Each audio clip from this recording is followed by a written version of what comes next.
रुपयाच्या ताटात दिवाणी अक्षत ओवाळणी थाटात घरोघरी. आमच्या घरी अन तुमच्या घरी, आमच्या घरी अन तुमच्या घरी. नमस्कार, गृहविष्णू किचनमध्ये आपलं स्वागत. मंगलमय तेजोमय दीपावलीच्या तुम्हा सर्वांना हार्दिक शुभेच्छा. आपण पाहतोय दिवाळी स्पेशल फराळ रेसिपीज. याआधी आपण चकली भाजणीची रेसिपी पाहिली. तुमची चकलीची भाजणी तयार होईपर्यंत आज आपण एक वेगळी रेसिपी पाहूया. चकलीप्रमाणेच आणखीन एक पदार्थ घरोघरी केला जातो, तो म्हणजे चिवडा. परंतु हा चिवडा प्रत्येक घरी वेगवेगळ्या पोह्यांपासून तयार केला जातो. कोणी भाजक्या पोह्यांचा चिवडा करतात, कोणी पातळ पोह्यांचा, कोणी नायलॉन पोह्यांचा, कोणी दगडी पोह्यांचा, तर कोणी चपट्या पोह्यांचा. आणि प्रत्येक घरात प्रत्येक प्रांतात हा प्रत्येक चिवडा आपापल्या पद्धतीप्रमाणे केला जातो. आज आपण पाहतोय नायलॉन पोह्यांचा चिवडा. हा चिवडा करायला अतिशय सोपा आणि होतो पण खूप कुरकुरीत. इतर पोह्यांसारखे हा चिवडा कुरकुरीत होण्यासाठी फारसे कष्ट घ्यावे लागत नाहीत किंवा वेगळी फारशी तयारी करावी लागत नाही. चला तर मग सुरुवात करूया आजच्या रेसिपीला. खमंग, कुरकुरीत, खुसखुशीत, चमचमीत, चटपटीत, गोड, आंबट, तिखट नायलॉन पोह्यांचा चिवडा. नायलॉन पोह्यांचा चिवडा करण्यासाठी हे पहा, इथे आपल्याला पाव किलो नायलॉन पोहे घ्यायचे. पाहताय ना तुम्ही यांचा आवाज कसा कुरकुरीत येतोय ते. हे पोहे पातळ पोह्यांपेक्षा आकाराने थोडेसे लहान असतात आणि पातळ पोह्यांचा चिवडा श्रिंक होऊ नये आणि तो तुटू नये यासाठी पातळ पोह्यांना उन्हात ठेवावं लागतं, चांगलं गरम करून घ्यावं लागतं. तसे हे पोहे श्रिंक होत नाहीत, आकसत नाहीत, म्हणून यांना उन्हात वगैरे अजिबात ठेवावं लागत नाही. परंतु तरी खबरदारी म्हणून मी या पोह्यांना 1 तासभर कडक उन्हात ठेवलं होतं. ऐकताय ना तुम्ही, आपण पोहे गरम करण्या अगोदरच त्यांचा आवाज कसा कुरकुरीत येतोय ते. आता या पोह्यांना आपण मंद आचेवर थोडासा रंग बदलेपर्यंत परतून घ्यायचे आणि रंग बदलायला सुरुवात झाली की आपण हे पोहे काढून घ्यायचे. अधूनमधून गॅसची फ्लेम थोडा वेळ मध्यम सुद्धा करायची आहे. हे पहा, आपल्या पोह्यांनी रंग बदलले आणि ते आणखीन कुरकुरीत सुद्धा झाले. मी तुम्हाला थोडेसे पोहे मोडून दाखवतो. पाहताय ना तुम्ही कसा चुरा होतोय ते आणि कसा कुरकुरीत आवाज येतो ते. हे पोहे पातळ पोह्यांसारखे फुलत वगैरे अजिबात नाही, त्यामुळे त्यांचा आकारही फारसा मोठा होत नाही. आपले पोहे गरम करून झालेत. आता आपण गॅस बंद करूया आणि हे पोहे थंड करण्यासाठी बाजूला ठेवून देऊया. जोपर्यंत पोहे थंड होत आहे तोपर्यंत आपण गरम तेलामध्ये हे पहा इतर सारे जिन्नस तळून घेऊया. त्यासाठी प्रथम आपण 1 वाटी म्हणजेच 50 ग्रॅम शेंगदाणे मंद आचेवर तळून घ्यायचे. शेंगदाणे आपल्याला खरपूस तर तळून घ्यायचेत, परंतु ते करपवायचे अजिबात नाही आहेत. शेंगदाण्यांचा रंग बदलू लागला असं वाटलं की लगेचच आपल्याला ते शेंगदाणे काढून घ्यायचेत, कारण तेलातून काढल्यानंतर सुद्धा याची रंग बदलण्याची प्रक्रिया चालूच राहते. आपले शेंगदाणे खरपूस तळून झालेत. आता आपण ते एका बाउलमध्ये काढून ठेवूया. अशा प्रकारे मंद आचेवर शेंगदाणे खरपूस खमंग तळले की ते थंड झाल्यानंतर कुरकुरीत लागतात. आता यानंतर लगेचच आपण यामध्ये 10 काजूच्या पाकळ्या आणि 10 बदामाच्या पाकळ्या मंद आचेवर तळून घ्यायच्यात. काजू आणि बदाम लगेचच तळले जातात. काजू आणि बदाम तळून झालेत. आता लगेचच आपण ते बाउलमध्ये काढून घेऊया. मी इथे 10 काजूंच्या 20 पाकळ्या आणि 10 बदामांचे 2 काप म्हणजे 20 काप वापरले, म्हणजे 10 बदाम आणि 10 काजू यांचा इथे मी वापर केलाय. आता याच तेलामध्ये आपण 1 वाटी भाजकी डाळ घालायची आहे आणि ती सुद्धा मंद आचेवर रंग बदलेपर्यंत खरपूस तळून घ्यायची आहे. हिला डाळ पंढरपुरी डाळ असंही म्हटलं जातं. शक्यतो ही डाळ तळताना आपण ती डायरेक्ट तेलामध्ये न घालता अशा प्रकारे झाऱ्यामध्ये घ्यायची आहे आणि मग ती तळून घ्यायची आहे. डायरेक्ट तेलामध्ये घालून जर ही आपण डाळ तळून घेतली तर ती सर्वत्र कढईभर पसरते आणि मग काढताना थोडासा त्रास होतो. आता गॅस बंद करायचा आहे आणि गॅस बंद असतानाच आपल्याला हे 2 वाट्या सुक्या खोबऱ्याचे काप तळून घ्यायचे. आपले हे सुक्या खोबऱ्याचे काप अतिशय पातळ असल्यानं ते लगेचच तळले जातात. जर गॅस चालू ठेवून आपण हे काप तळून घेतले तर ते लगेचच तळले जातात आणि करपले जातात. म्हणून आपल्याला गॅस बंद करून गरम तेलामध्ये आपल्याला हे काप तळून घ्यायचे. हे पहा, आपले खोबऱ्याचे काप लगेचच तळले गेलेत. थंड झाल्यावर यांचा रंग आणखीन डार्क होणार आहे, तेव्हा या रंगावरच आपण हे काप काढून घ्यायचे. परंतु इथे एक गोष्ट ही लक्षात घ्या की डाळ आणि खोबऱ्याचे काप तळताना तेल अगदी योग्य प्रमाणात गरम असायला हवं. जर ते कोमट असेल तर डाळ तळताना फेस येतो आणि मग डाळ तळली जात नाही आणि मग खोबरं कुरकुरीत होत नाही, खाताना ते चिवट लागतं. खोबरं तळून झाल्यानंतर याच तेलामध्ये आपल्याला मूठभर मनुके म्हणजेच किशमिश घालायचेत आणि ते टम्म फुगेपर्यंत तळून घ्यायचेत. हे पहा, आपले मनुके टम्म फुगलेत. आता आपण ते काढून घेऊया. आता याच गरम तेलामध्ये आपल्याला 1 टेबलस्पून मोहरी घालायची. मोहरी तडतडली की लगेचच 2 टेबलस्पून जिरे घालायचे आणि जिरे तडतडू लागले की लगेचच आपण यामध्ये अर्धी वाटी तिखट हिरव्या मिरच्यांचे काप घालायचे आणि मंद आचेवर हे जिन्नस आपल्याला फक्त मिनिटभर परतून घ्यायचे. परंतु हिरवी मिरची पूर्ण तळली जायला हवी, ती ओली राहता कामा नये.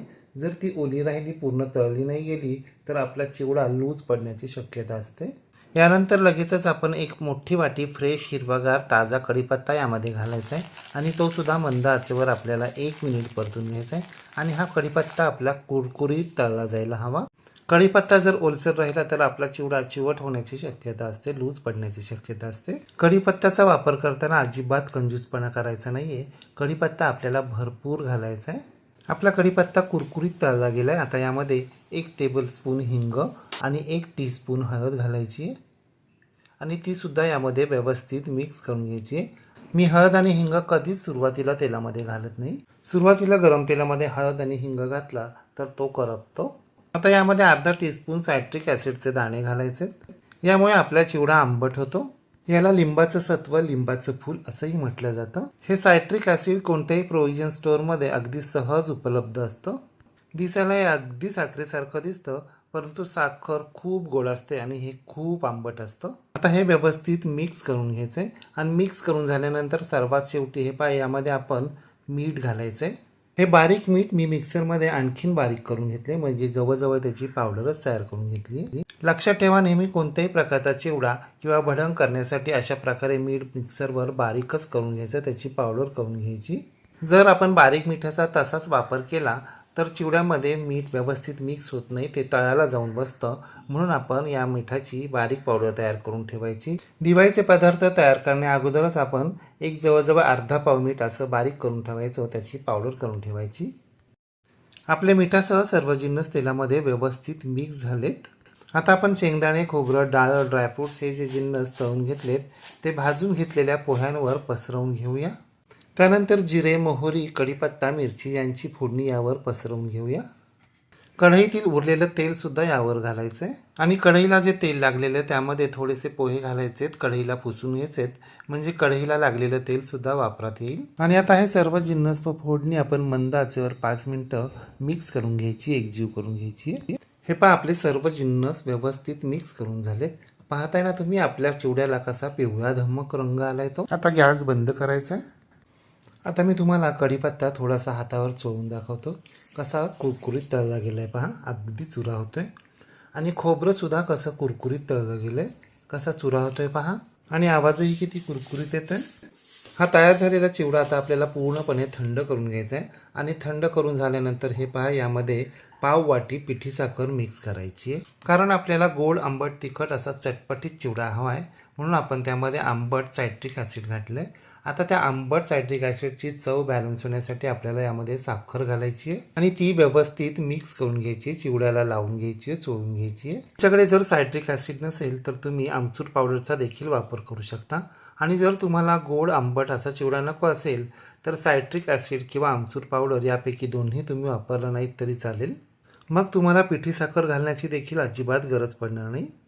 परंतु मग तुमचा चिवडा आंबट, गोड, तिखट असा चटपटीत न होता तो चटचटीत, चमचमीत तिखट होईल. चमच्याच्या साहाय्याने मिक्स करून झाल्यानंतर आपल्याला हा चिवडा हाताच्या साहाय्याने देखील अशा प्रकारे मिक्स करायचा आहे. आपला चिवडा किती कुरकुरीत झाला आहे तुम्हाला सांगू. हे पहा, मी थोडासा चिवडा तुम्हाला मुठीमध्ये चुरून दाखवतो. ऐकलात ना कसा कुरकुरीत आवाज येतोय ते. आणि चुरा पण पहा कसा झालाय. थंड झालेला हा चिवडा आता आपण एका स्वच्छ कॉटनच्या कापडावर पसरवून घ्यायचा आहे आणि तो 3-4 तासांसाठी तसाच ठेवायचा आहे, म्हणजे त्यातील अतिरिक्त तेल कापडावर शोषलं जाईल आणि आपला चिवडा तेलकट होणार नाही, कमी तेलकट होईल. तुम्हाला जर कापड वापरायचं नसेल तर तुम्ही मोठा टिश्यू पेपर देखील वापरू शकता, परंतु न्यूजपेपरचा म्हणजेच वर्तमानपत्राचा मात्र वापर अजिबात करायचा नाही. न्यूजपेपरची सर्व शाई आपल्या पदार्थाला लागते. तयार झाला आपला खमंग, कुरकुरीत, चटपटीत, चमचमीत दिवाळी स्पेशल नायलॉन पोह्यांचा चिवडा. चिवडा करताना मी माझ्या आवडीप्रमाणे सर्व जिन्नस वापरलेत. मला जरा जास्त तिखट हवं असतं म्हणून मी अर्धी वाटी मिरचीचे काप घातलेत. तुम्ही ते कमी जास्त करू शकता. तयार झालेला हा चिवडा आता आपण एका एअरटाईट कंटेनरमध्ये भरून ठेवूया, स्टोअर करून ठेवूया. नेहमी दिवाळीमध्ये दिवाळीचे पदार्थ भरून ठेवताना किंवा एरवीसुद्धा कोणतेही तेलकट पदार्थ डब्यामध्ये भरून ठेवताना डब्याच्या तळाशी 3-4 टिश्यू पेपर ठेवायचे, म्हणजे पदार्थांमधील अतिरिक्त तेल टिश्यू पेपर शोषून घेतो. कंटेनरमध्ये स्टोअर करून ठेवलेला हा चिवडा जेव्हा आपल्याला हवाय तेव्हा आपण तो एका सर्विंग प्लेटमध्ये काढून घेऊया आणि फस्त करूया. तुम्ही सुद्धा या दिवाळीमध्ये अशा प्रकारे गोड, आंबट, तिखट, चमचमीत, चटपटीत, पिवळ्या धमक आणि कुरकुरीत नायलॉन पोहे चिवडा करून पहा व कसा झाला ते कमेंट बॉक्समध्ये मला नक्की सांगा. रेसिपी आवडल्यास लाईक, शेअर, कमेंट करायला विसरू नका. आणि हो, तुम्ही जर अजूनही गृहविष्णू किचन चॅनलला सबस्क्राईब केलं नसेल तर प्लीज नक्की सबस्क्राईब करा. शेजारील बेल आयकॉनवर प्रेस करा, ऑल सिलेक्ट करा, म्हणजे माझ्या नवनवीन रेसिपींचे नोटिफिकेशन तुमच्या मोबाईलवर येतील. पुन्हा भेटूया अशाच एका दिवाळीच्या आणखीन एका नवीन रेसिपीसह. तोपर्यंत नमस्कार व रेसिपी शेवटपर्यंत पाहिल्याबद्दल धन्यवाद आणि शुभ दीपावली.